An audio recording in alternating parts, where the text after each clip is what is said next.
Hi, it is with a very warm hello that I welcome all my program managers and ACES staff. My name is Miamah Reed. I would love to be with you all in person and feel your energy in this space. But my hope is that this very brief review of incident reporting is beneficial and helpful to you in your work when working with our young kiddos. Um, Again, the whole purpose of this training is we're going to be reviewing incident reports. This first page that you see here, I pulled directly from our program manual. It can be found on page 6. If you happen to be like me and you're like, ugh, I'm not going to remember that. What page? I'm in the middle of something. What did she say? Then don't worry about it. We actually attempted to make our program manual much user-friendly this year. And so not only does it have a table of contents to help you, it also has hyperlinks embedded into the program manual so that it can take you directly to forms or necessary web pages that you need to go on. So again, you don't necessarily need to remember the page, but you might want to remember what you're doing. And in this case, we're going to be talking about incident reports.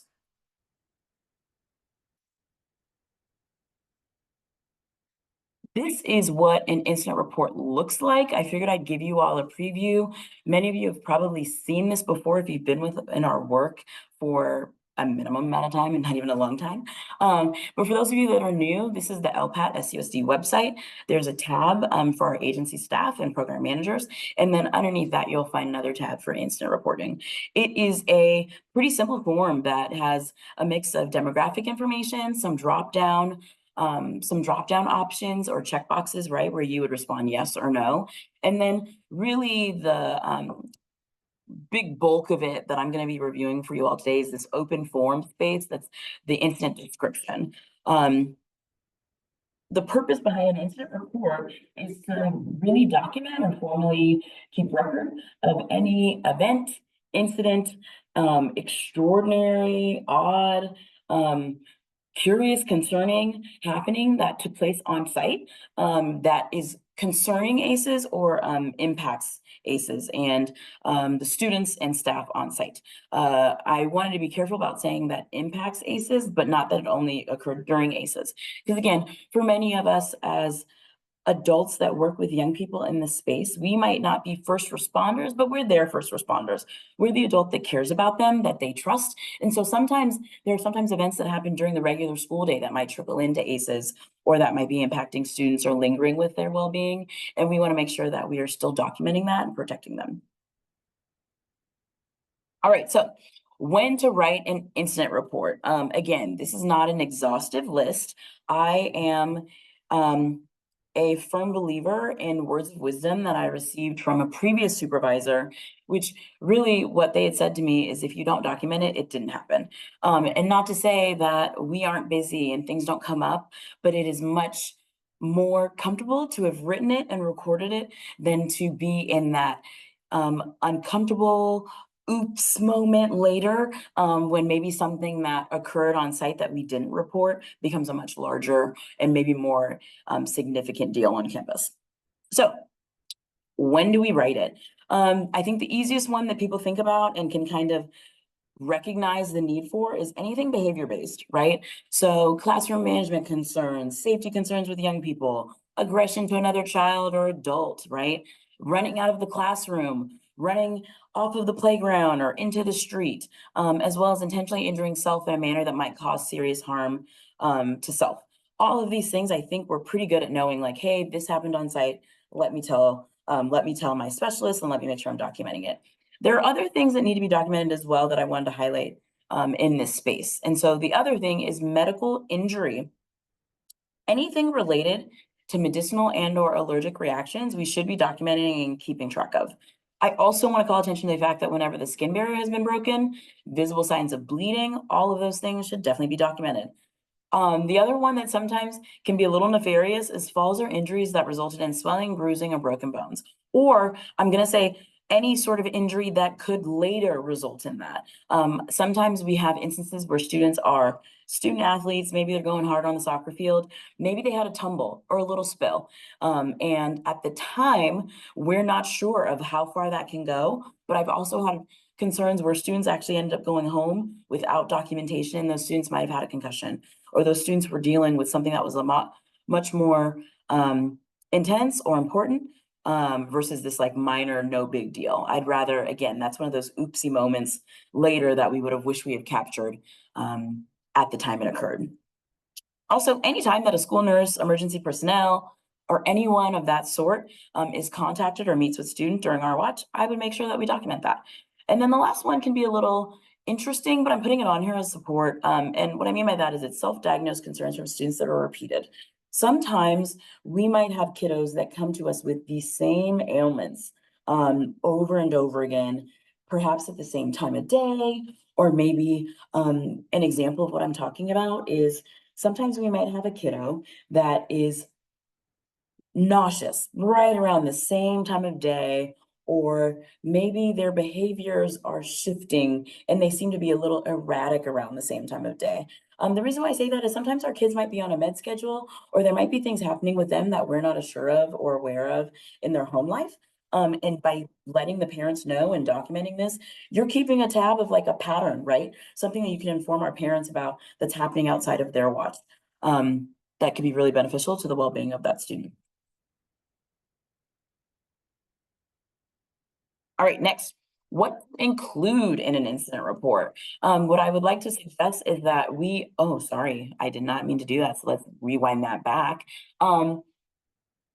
What to include in an incident report is I would really highly stress and recommend that we complete the form as soon as the event occurs with the ability to be able to remember all of the things that happened. Like I said, I am human, I am flawed, and I am often forgetful. So the closer you are to the event and the actualities of the reality that occurred, the better we are in making sure we got everything correct and having our report be as accurate, detailed, and objective as possible. And what I mean by that is write what occurred as you know it in sequential order, meaning time linear. Please make sure that we are not adding editorial marks or personal commentary, right? We're not going to create a story about what happened. We're actually writing a report about what happened.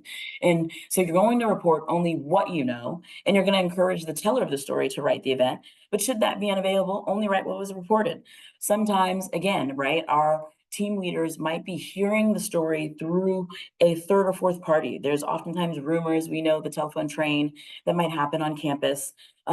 We might have overheard during a lunch period during the regular school day that so-and-so might get into a fight or is bullying so-and-so.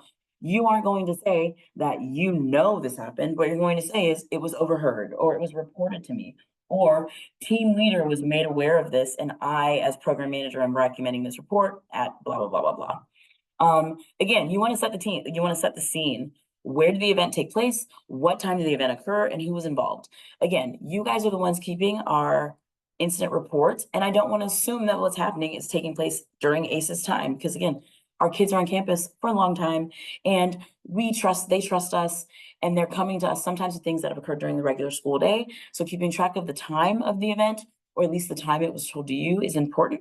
Who was involved, and this is important depending on the type of incident or event that has occurred. There are some things where a witness might just be that table, right? So if it's something that occurred at supper time and it was the sixth grade table, that's really enough, right?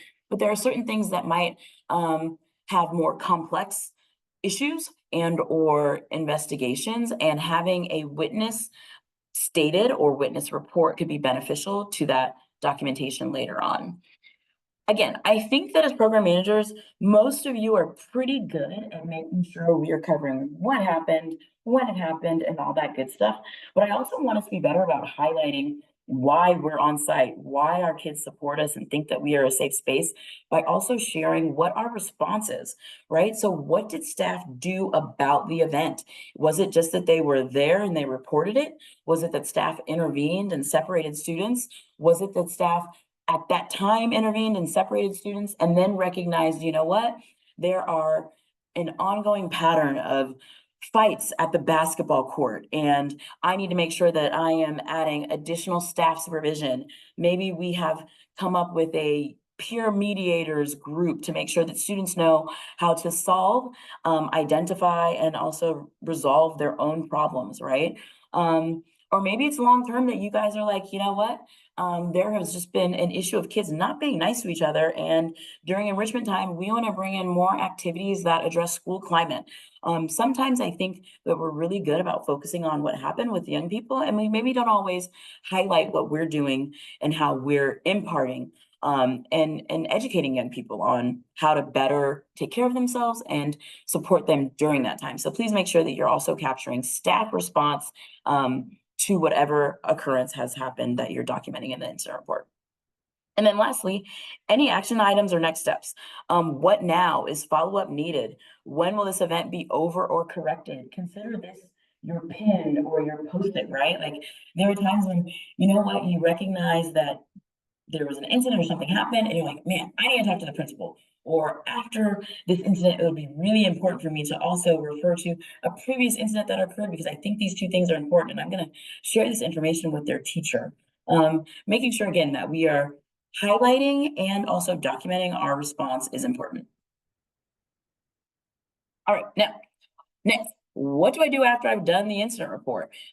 Really, your job is more or less done with that, but there's a few things left to do. One, we want to make sure that we're informing our parents and guardians of what's taking place with our young people at site, right?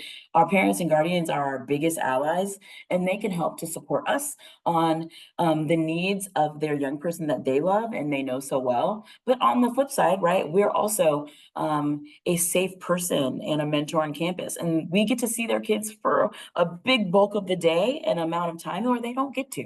And so sometimes our information can be really informative to them. As I said in a previous one about that kind of self-diagnosed concerns that students may come to you with.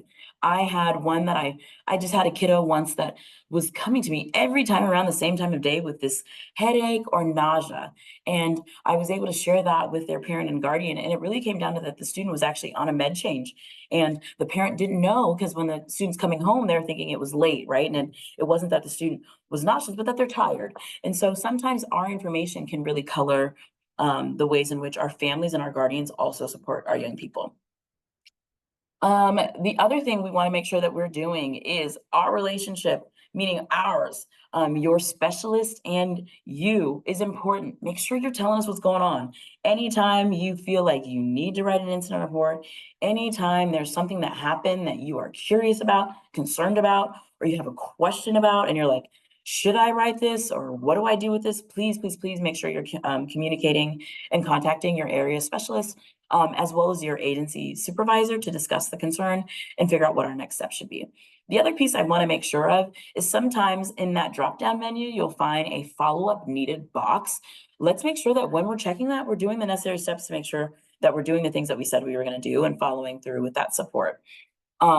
Additionally, not all incident reports maybe elevate to this level. Like some things are things that you have documented, you clearly have set up interventions or support or protocols or just general understanding within your program and your logistics of your program that you don't feel the need to share it with anyone else or amplify it to anyone else. But there are certain things or issues that may arise that are much more critical, maybe require more departments and more eyes. And so I want to make sure that when those things happen, we are lifting critical issues from a school site administration, teachers on staff, maybe it's a student teacher, or any other necessary SUSD resources and department to address concerns and student needs.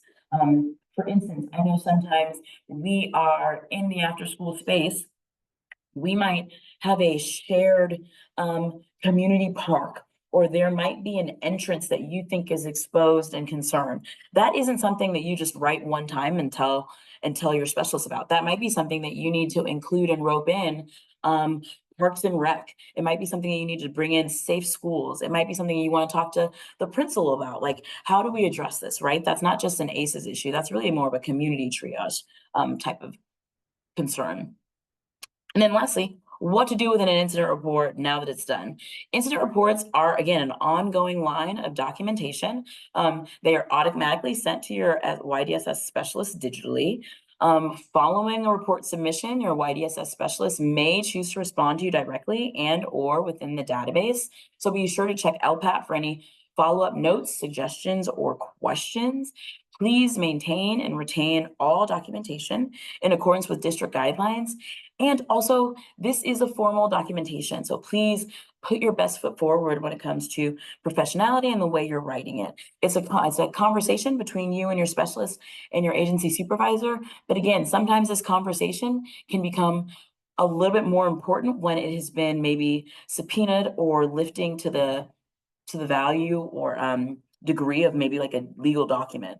And yes, knock on wood, it doesn't happen, but it's happened. I've had my stuff subpoenaed before, and you want to make sure that you are trying to be as tight, professional, objective, and accurate during those times as possible, because otherwise that can, result in one of those oopsie ouchie moments. And I'm here to protect you from all those oopsie ouchies, right? The same way we want to protect our kids and support them, I want to make sure that I'm protecting you guys and supporting you. And so my hope is, as quick as I went through this, that you definitely feel more secure, more confident, and definitely more prepared on writing your incident reports in the future. Good luck. Take care.